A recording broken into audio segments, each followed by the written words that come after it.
Alright, next we are going to talk about the cardiovascular system, which is Chapter 4 in your book. Alright, so Nat and Fizz, the blood flow through the heart. So step 1 is deoxygenated blood returns from the body to the right atrium through the superior vena cava and inferior vena cava. Step 2, blood passes through the tricuspid valve into the right ventricle.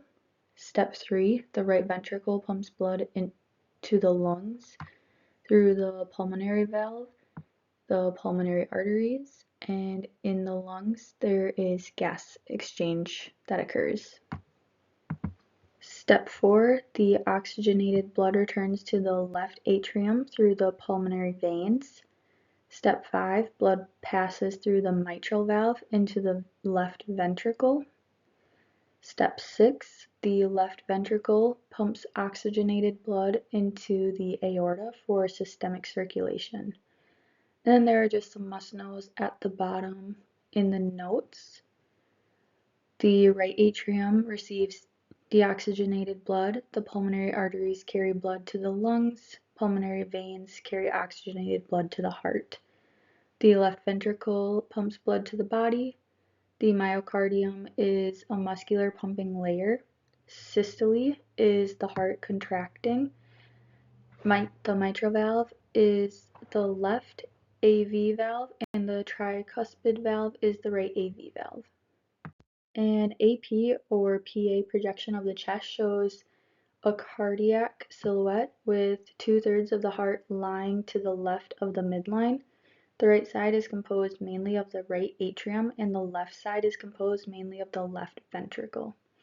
The right ventricle lays midline within the cardiac shadow and is located anterior to the right atrium and left ventricle. The left atrium is located midline and is the most posterior aspect of the heart. This is the reason a lateral projection is needed for a chest X-ray.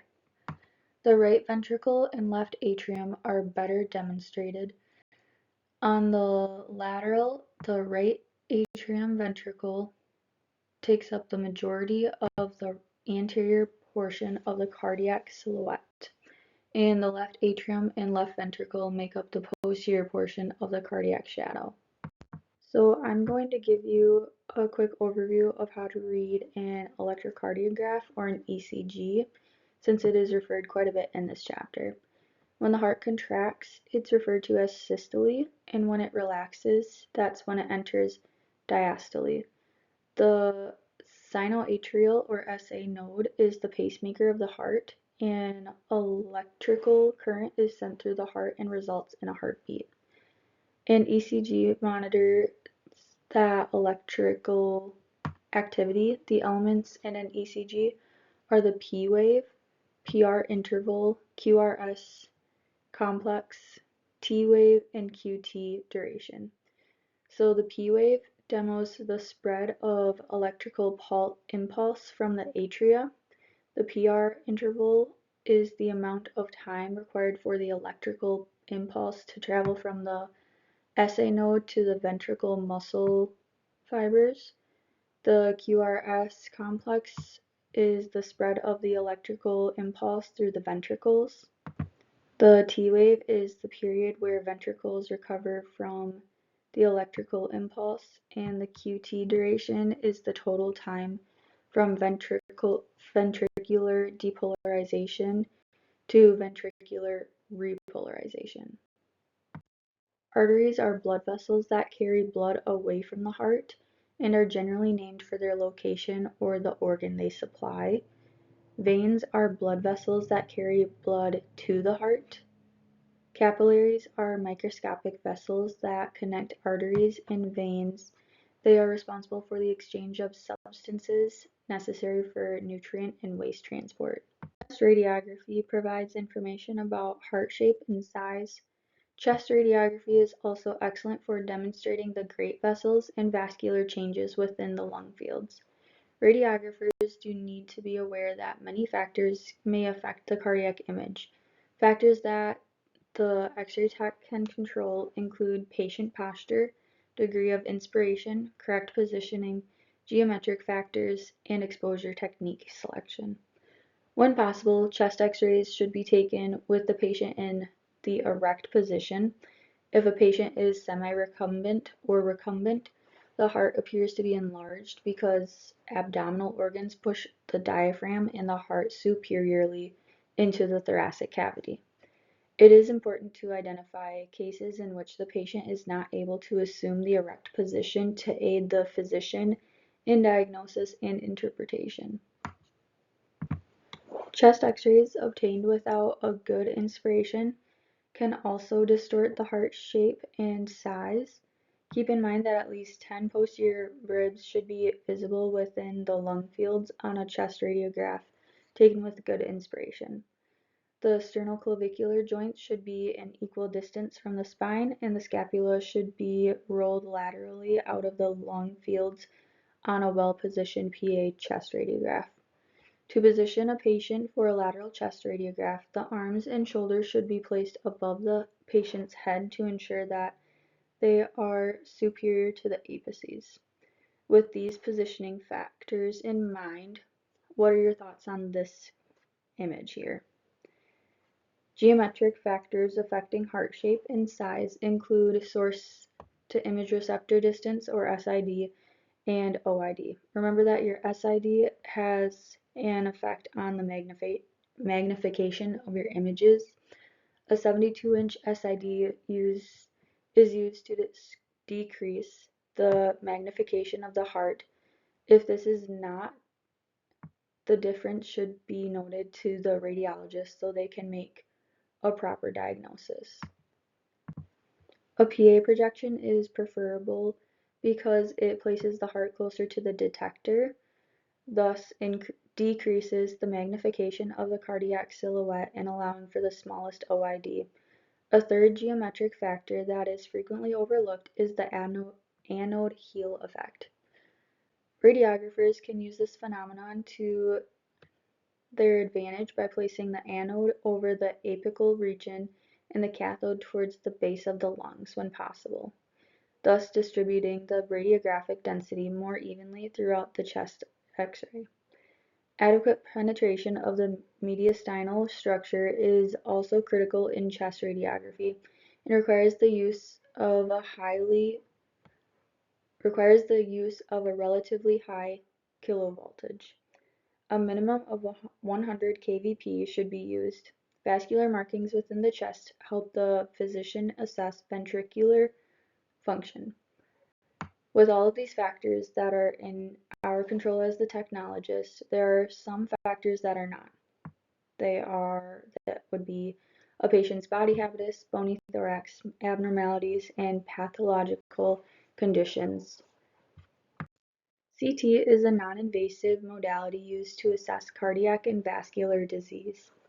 Calcium scoring of the coronary arteries is performed without the use of a contrast agent.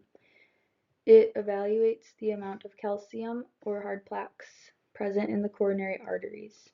Contrast-enhanced CTA is approved by the U.S. Food and Drug Administration, or FDA. It is non-invasive, requiring only a peripheral IV line for contrast media administration, and is more cost-effective than conventional angiography.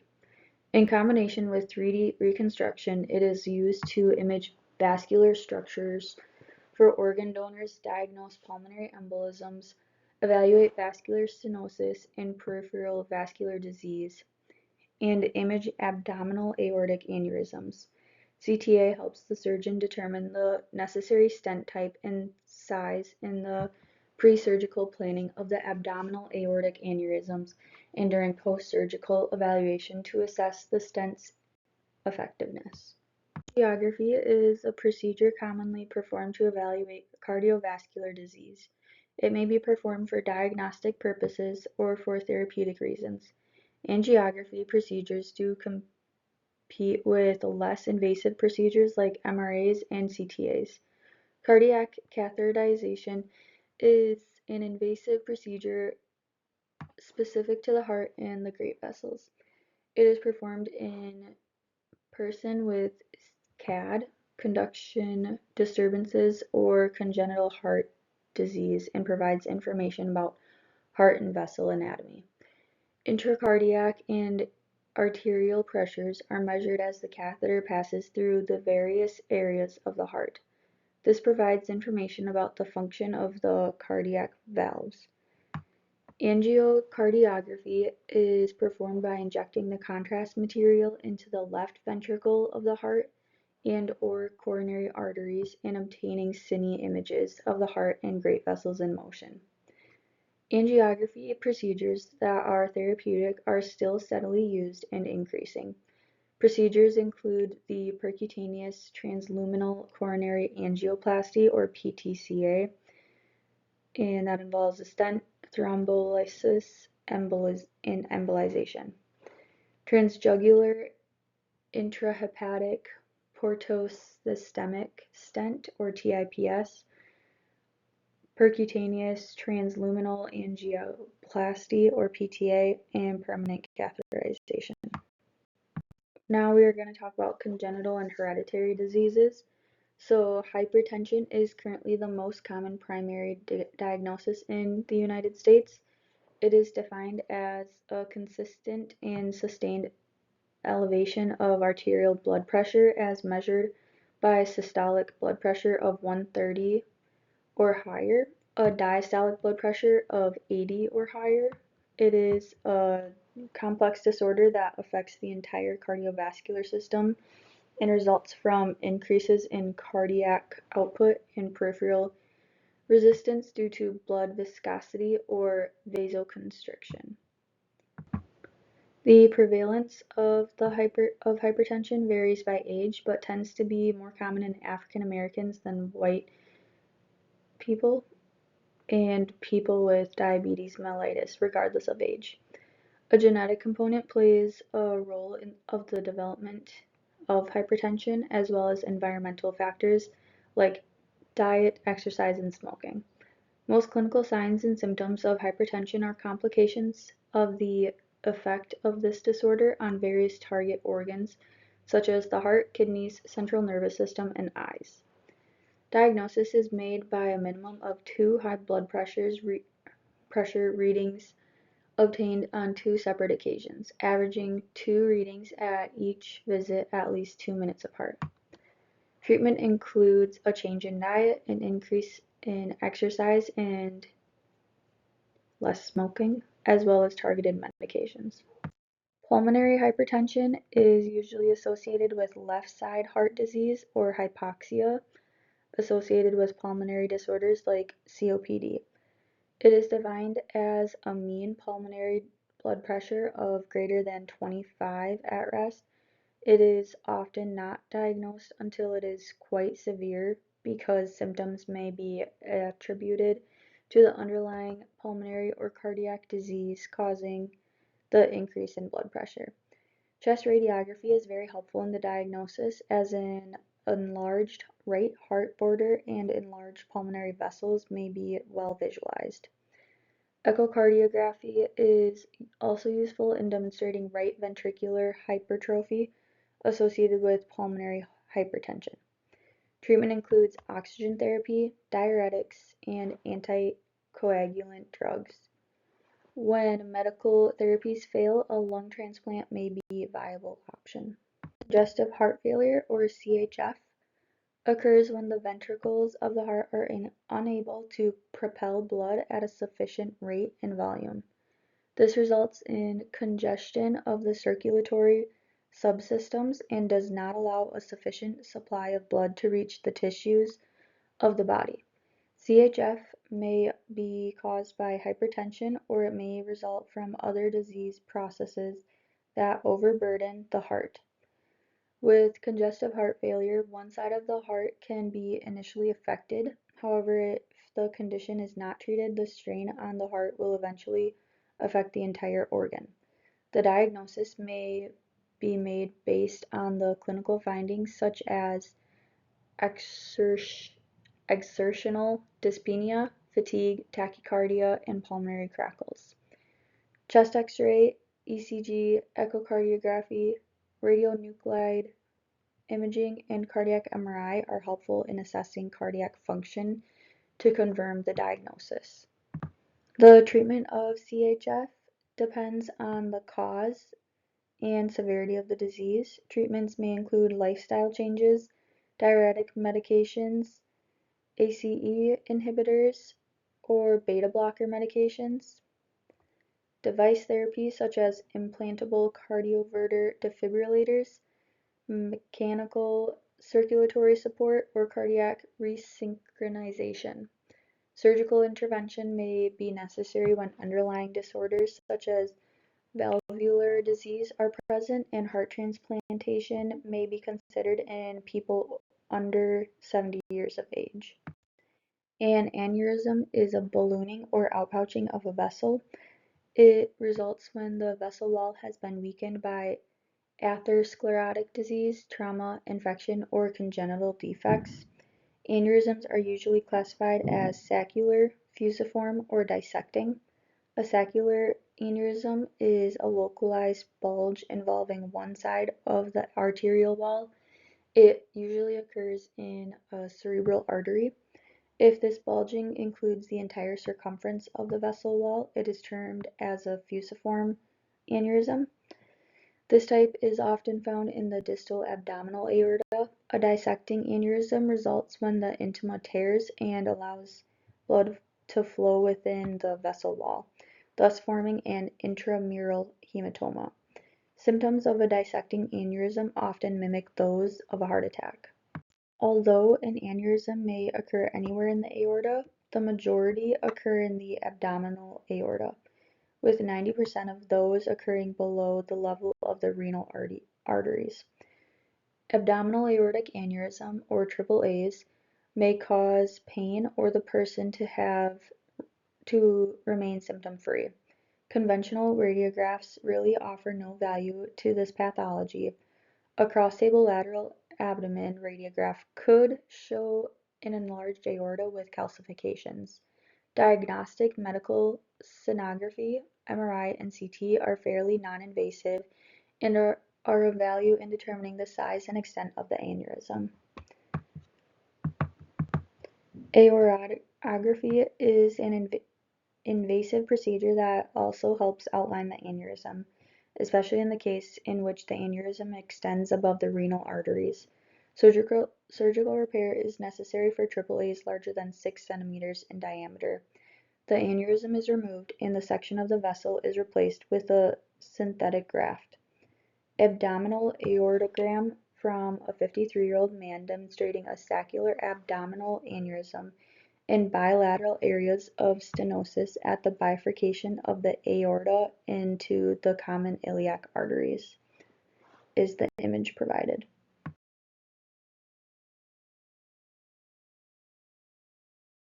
Thoracic aortic aneurysms most commonly result from congenital anomalies or blunt chest trauma. These are visible on conventional chest radiographs. However, CT, MRI, and transesophageal ultrasonography are most helpful in assessing the size and extent of the aneurysm. As in the case of AAAs, thoracic aortic aneurysms are surgically repaired if they are 6 centimeters or larger in diameter. Aneurysms may also occur in the extremities, most commonly in the popliteal artery.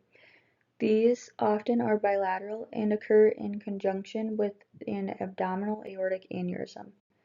Popliteal aneurysms are generally confirmed by ultrasonic evaluation or CT. Arteriography may also be performed. An embolism occurs when a mass of matter in the blood stream collects and creates an embolus, which obstructs a blood vessel.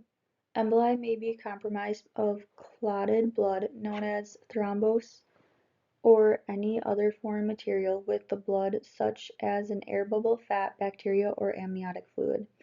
When the embolus reaches a narrowed location in a blood vessel, it eventually blocks the flow of blood in the systemic or pulmonary vessel. A lack of oxygen creates ischemia or an infarction in the tissue beyond the blockage. Embolism to an organ causes dysfunction and, if left untreated, can lead to death. A pulmonary embolus, or PE, occurs when a blood clot forms or becomes lodged in a pulmonary artery. Most commonly, this arises from a thrombus that originates in a lower extremity, migrates to the lungs, and becomes lodged there, resulting in an obstruction of blood supply to the lungs. Pulmonary emboli are also caused by fat emboli resulting from skeletal fractures or amniotic fluid emboli. Symptoms generally occur abruptly and include a sudden onset of coughing, acute shortness of breath, and chest pain. Pulmonary angiography and nuclear ventilation or perfusion lung scans are commonly used in the diagnosis of a PE. However, multi-detector CT has been demonstrated to be the most time-saving and cost-effective imaging modality for diagnosis of a pulmonary emboli. The prognosis is dependent on the size and location of the PE as well as the individual's prior cardiovascular status. Approximately 50% of people who survive the initial PE experience a recurrent episode. The formation of blood clots within a vein is called a venous thrombosis. These clots commonly form in the veins of the lower extremities and result from a slowing of the blood's return to the heart. The contraction of leg muscles assists with venous blood return, so patients who are postoperative or bedfast individuals are especially prone to this disorder. Phlebitis is an inflammation of the vein, is often associated with venous thrombosis. The medical term used to specify the combination of these disorders is thrombophlebitis. The thrombus formation generally begins in the valves of the deep cave veins where thromboplastin traps red blood cells to create the blood clot. Individuals may be placed on anticoagulant drugs or they may receive thrombolytic therapy. Ultrasound is performed to determine the location and the extent of the disease. We're going to talk about a degenerative disease, which is coronary artery disease or CAD, also known as ischemic heart disease, which results from the deposition of atheromas on the wall of the coronary arteries supplying blood to the heart muscle. As plaques accumulate in the coronary arteries, blood supply to the heart muscle is decreased, resulting in ischemia, a local and temporary impairment of circulation caused by obstruction of circulation and myocardial damage as an infarct. Major complications of CAD include angina pectoris or chest pain, MI, and subsequent myocardial necrosis if the person survives the heart attack. In the US, this is the single most frequent cause of death in both males and females. 2 in 10 deaths are caused by this and occur in individuals under the age of 65. Risk factors for CAD are well known and include tobacco use, diets high in fats and calories and low in phytochemicals and fiber, and poor physical fitness. Treatment includes change in lifestyle such as maintaining an optimal weight, eating heart-healthy foods, routine physical activity, no smoking, and stress management. Medical treatments include AVE inhibitors, beta blockers, calcium channel blockers, meds to control diabetes, nitrate anti-anginal drugs, and statin or non-statin medications. Surgical intervention can include a percutaneous coronary intervention or a coronary artery bypass grafting, which is a CABG. Nuclear medicine studies such as myocardial perfusion scans and gated examinations are important non-invasive methods for determining the presence and extent of CAD. These studies also assist in the clinical management of individuals after an MI. Echo, CT, and MRI are also useful modalities to use. A myocardial infarction, or MI, is most commonly caused by an acute thrombus of the coronary arteries and primarily affects the left ventricle of the heart. The ability of the heart to continue pumping blood depends on the extent of the muscle damage. Clinical signs and symptoms of MI include a sudden onset of severe crushing chest pain that may radiate down the left arm or up to the neck, or up into the neck. It may be accompanied by profuse sweating, shortness of breath, nausea, or vomiting. In milder cases, it may be dismissed as indigestion. It is important to note that although the signs and symptoms are similar in men and women, women often experience atypical chest discomfort.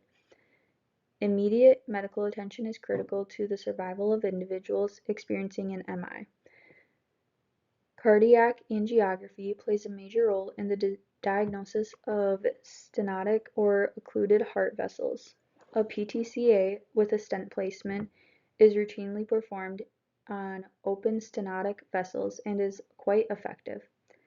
Thrombolytic therapy may also be used and is most effective if administered within hours of the onset of MI. If therapy is started within 3 hours, the chances of long-term survival are approximately 80%. This is the end of the cardiovascular system PowerPoint, so reach out if you have any questions and have a good week.